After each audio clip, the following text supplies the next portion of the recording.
All right, so you're a wholesaler and you want to close more deals, right? Here's what I want you to do. I want you to change your perspective on how you view your leads. One of the things I see wholesalers talk about all the time is how can I get exclusive inbound leads? Well, first and foremost, there is no such thing as an exclusive inbound lead. There is no way that a company like Property Leads or Speed to Lead can stop the motivated seller from clicking on someone else's ad, whether it's on Google pay-per-click, Facebook, YouTube, wherever they're generating their leads. They see Speed to Leads ad, then they're going to scroll down and they're going to go to the next ad right below it, or the next SEO search thing that pops up. And they're going to click on that. And they're going to fill out that form. And they're going to talk to multiple other real estate investors or wholesalers. So change your perspective on the fact that you need an exclusive lead. One of the things that's come about in Titanium University recently, and is spearheaded by Caesar, one of our members, he says he loves buying non-exclusive leads from Speed to Lead.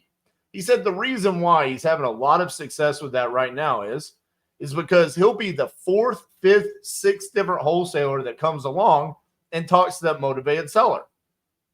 And by that time, the bridge has already been built to this homeowner that whatever price they were trying to get is not going to work out. He's actually okay getting a lead that has already been under contract with multiple other investors. And once I started really thinking about this is pretty brilliant of Caesar, because it's a lot easier for him to follow the closer's formula inside of the most common bucket when they've spoken to multiple other investors. What's the most common bucket? Highly motivated, but wrong price. How do we overcome that? Through educating the seller and reverse engineering the numbers on how we are actually coming up with our quote unquote low ball offer. It's not a low ball offer. It's the numbers. It's not it's not magic. It's math. This is how we're getting there. So Caesar feels like if this non-exclusive lead from Speed to Leads or Property Leads has already been spoken to by multiple different investors, it's a lot easier for that homeowner, that seller, to digest the information that he's educating them with, to understand that the numbers that he is speaking are actually factual, because they've probably heard similar numbers from all of the other people that have called them. Now, one of the other things about changing your perspective when it comes to leads so you can do more deals is you have to be relentlessly following up on these leads. Now, you might be saying to yourself, well, RJ, a couple months ago, you did a video that said follow-up is for failures. Now, on the surface, that title might have been a little bit clickbaity, all right? Follow-up is for failures if that's the intention of what you're going for inside of the phone call with the seller. If you're only calling them to end up with the result of following up with them in the future, that's what I mean by that's for failures.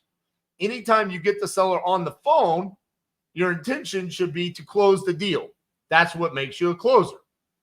Now, what I've seen is people go out, they invest a significant amount of money on inbound leads, whether it's PPL, PPC, generating it through a cold call service, whatever it is.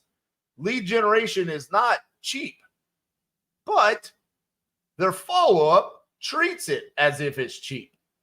They want to call immediately when it comes in, and then every day after that, the follow-up becomes less and less aggressive. However, the people that are getting results are relentlessly following up with these, inserting drip campaigns into their CRMs, making sure that one way or another, they're consistently and constantly touching base with that seller. Now, there's a lot of different reasons as to why a seller would not be responding to us.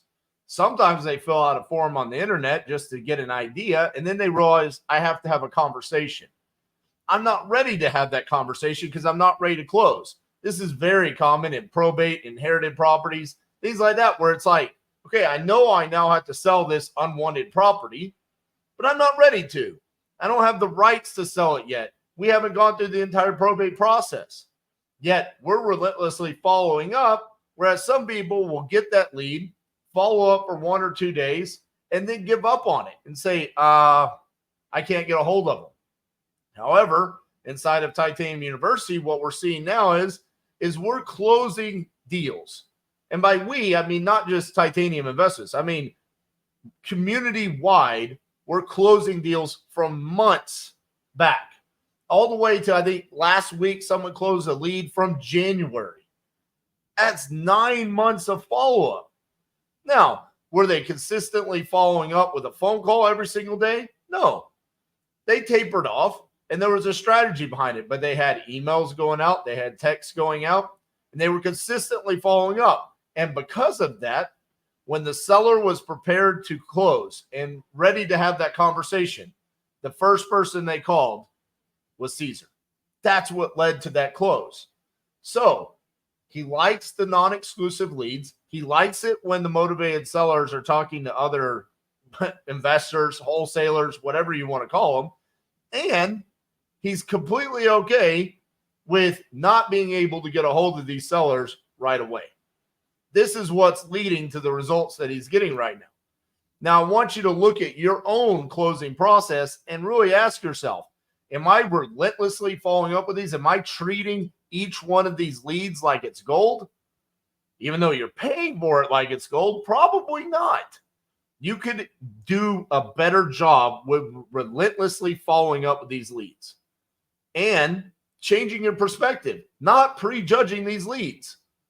One of the issues that I see with a lot of lead providers like LeadZolo and Property Leads is once you buy those leads, it'll then tell you what the seller's motivation was for coming to you.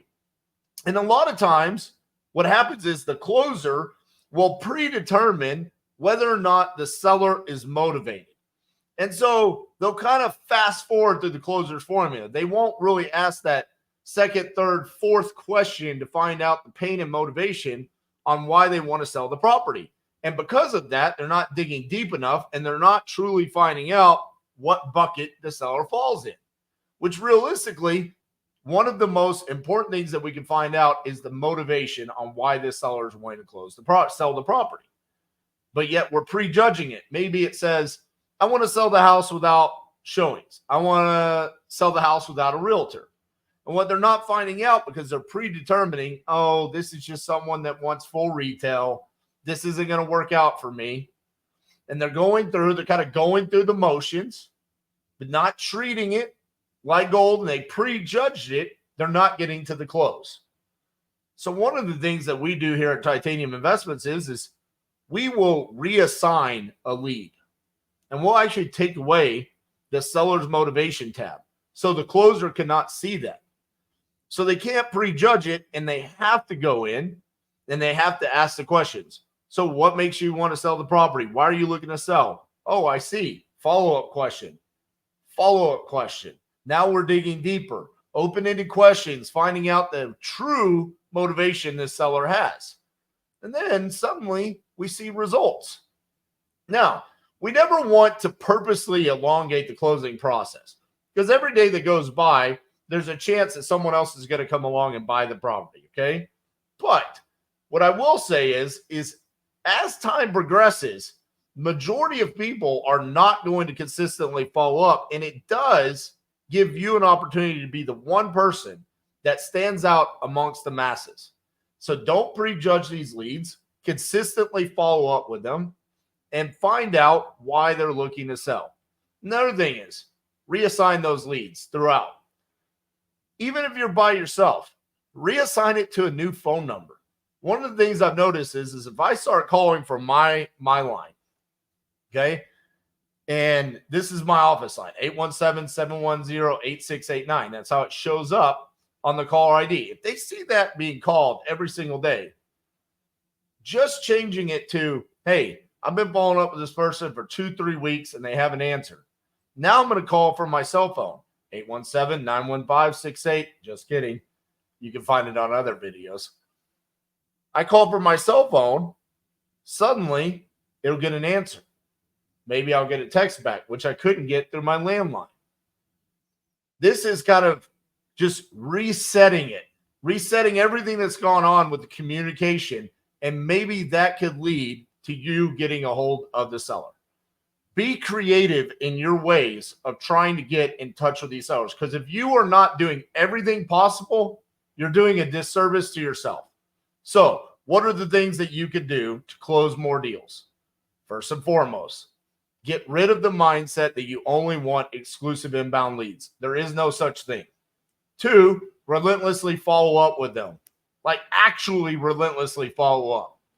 Keep calling them, keep following up until they've either sold their house to someone else or they say, absolutely not, I'm not going to sell you my house. Or you buy it. Next, don't predetermine. Do not prejudge these leads based off the information they enter on the website, okay? More often than not, that's not the true motivation anyways. So ask open-ended questions, find the true motivation.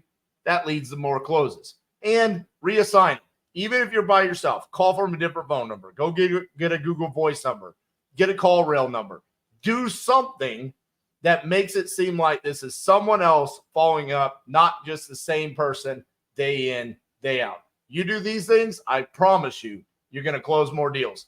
Let me know what you think in the comments. Give me a like. We'll see you guys tomorrow.